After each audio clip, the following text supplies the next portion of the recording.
शांतं शाश्वतं प्रेमेहमनघं निर्वाण शांतिप्रदं ब्रह्मा शम्भुफणीन्द्र सेव्यमनीशं वेदांत वेदं विभुं रामाख्यं जगदीश्वरं सुरगुरुं मायामनुष्यं हरिं वन्देऽयं करुणाकरं रघुवरं भूपालचूडामणिं नान्यास्प्रिया रघुपते हृदयस्मुदीये सत्यं वदामि च भवान् निखिलान्तरात्मा भक्तिं प्रियश्च रघुपुण्डं निर्वरां मे कामादिदोषरहितं कुरु मानसं च अतुलितबलधामं हेमशैलावदेहं धनुजवनकृशानुं ज्ञाननां गृहं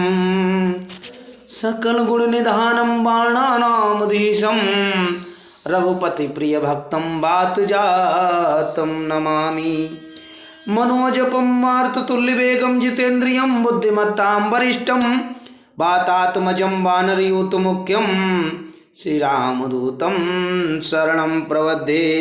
ओम हनु हनु हनुमते नमः।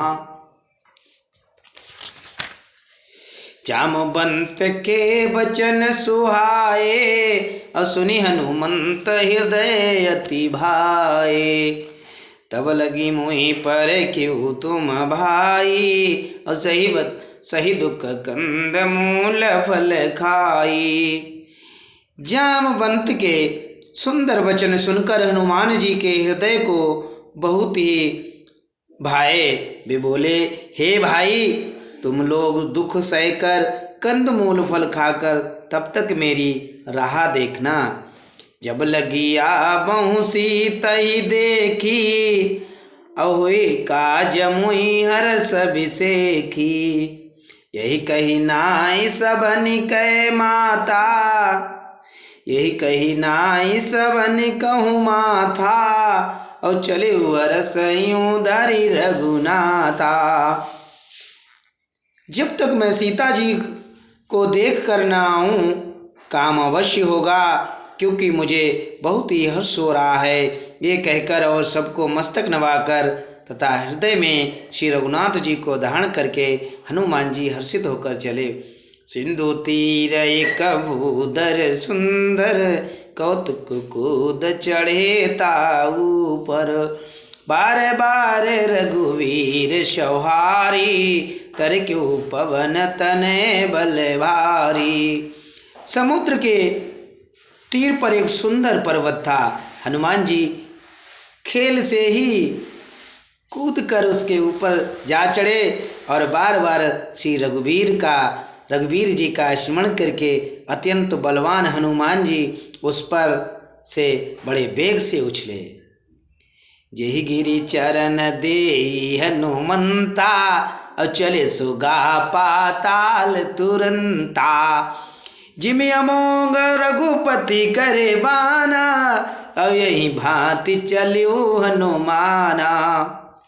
जिस पर्वत पर हनुमान जी पैर रखकर चले पर तुरंत ही पाताल में धंस गया। जैसे श्री रघुनाथ जी का अमोघ बाण चलता है उसी तरह हनुमान जी चले।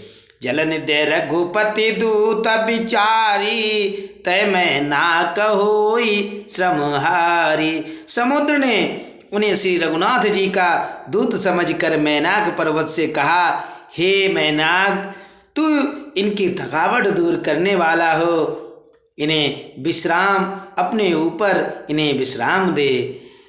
हनुमान ते ही परसाकर पुनि कीन प्रणाम राम काज कीने बिनु मोहि कहाँ विश्राम। हनुमान जी ने उसे हाथ से छू दिया, फिर प्रणाम करके कहा, भाई श्री रामचंद्र जी का काम किए बिना मुझे विश्राम कहाँ। जाते पवन सुत देवन देखा अब जाने कहूँ बल बुद्धि विशेषा। सुरसा नाम अहिन कहे माता, और पटहि न आई कहीं अते बाता। देवताओं ने पवन पुत्र हनुमान जी को जाते हुए देखा।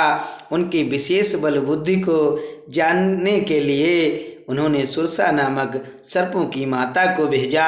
उन्होंने आकर हनुमान जी से ये बात कही, अजु सुरन मोहि दीन आहारा, असुनत बचन कही पवन कुमारा। राम काजु करे पेरे मही आवऊँ, और सीता कही सुधि प्रभु सुनावऊँ। का श्री राम जी का कार्य करके मैं लौट आऊँ और सीता जी की खबर प्रभु को सुना दूँ। तब तब बदन पैटियहूँ आई, सत्य कहूँ मोहि जान दे माई। कबनिहु जतन दे नहीं जाना, अग्रसिस न होई कयऊ हनुमान। तब मैं आकर तुम्हारे मुंह में घुस जाऊंगा। हे माता, मैं सत्य कहता हूँ, अभी मुझे जाने दे। जब किसी भी उपाय से उसने जाने नहीं दिया, तब हनुमान जी ने कहा, तो फिर मुझे खा लीजिए, खा न लें। जो जन भरी तेहि बधनु पसारा, कपितनु कीन दुगुन विस्तारा। सो रहा जो जन मुखते ठयऊ, अतुरत पवन सुत बत्तीस भयऊ। उसने योजन भर मुंह फैलाया। तब हनुमान जी ने अपने शरीर को उससे दूना बढ़ा लिया। उसने 16 योजन का मुख किया। हनुमान जी तुरंत ही 32 योजन हो गए।